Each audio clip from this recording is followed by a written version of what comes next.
আসসালামু আলাইকুম সবাইকে। আপনারা সবাই কেমন আছেন? আলহামদুলিল্লাহ আমি ভালো আছি। আজকে আমি রেসিপি নিয়ে আসিনি।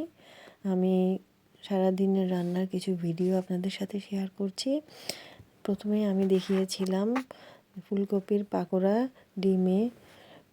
ডিমের ব্যাটারে চুবিয়ে আমি ফ্রাই করেছিলাম তেলে। এখানে আমি লাউয়ের সেমাইয়ের একটা আইটেম করেছি এবং আমি এখানে কোরাল মাছ ভুনা করেছি।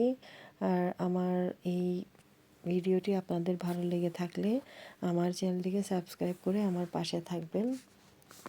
এটি একটি মুচমুচে কোরাল মাছের ফ্রাই ছিল। আর এখানে ফুলকপি আর চিংড়ি মাছ আলু দিয়ে ঝোল করেছিলাম, দেখতেই পাচ্ছেন। আর আমার ভিডিওটি ভালো লেগে থাকলে আপনারা ছোট্ট করে একটি লাইক করে দেবেন এবং কমেন্ট করবেন, শেয়ার করে দেবেন।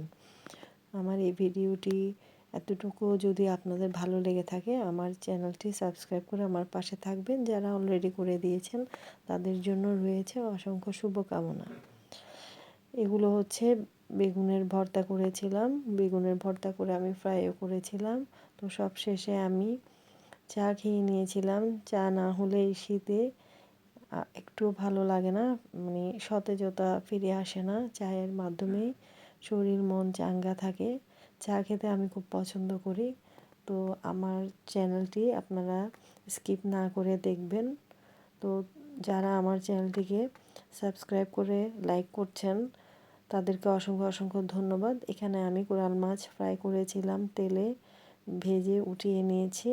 তার ভিডিও আমি আপনাদের সাথে শেয়ার করছি। তো ভিডিওটি ভালো লেগে থাকলে আমার জন্য আপনারা দোয়া করবেন এবং আমার চ্যানেলটি অবশ্যই সাবস্ক্রাইব করে আমার পাশে থাকবেন। তো আমি পরে আবার অন্য আরেকটি ভিডিওতে রেসিপি শেয়ার করব আপনাদের সাথে। এখানে আমি একটু সবজি ভিডিও নিয়েছিলাম, সেটি আপনাদের সাথে শেয়ার করছি। টমেটো, তারপর পেঁপে, গাজর এগুলো আমি ভিডিও করেছি। সবসময় আসলে রান্নার ভিডিও দেওয়া হয় না। আল্লাহ হাফেজ।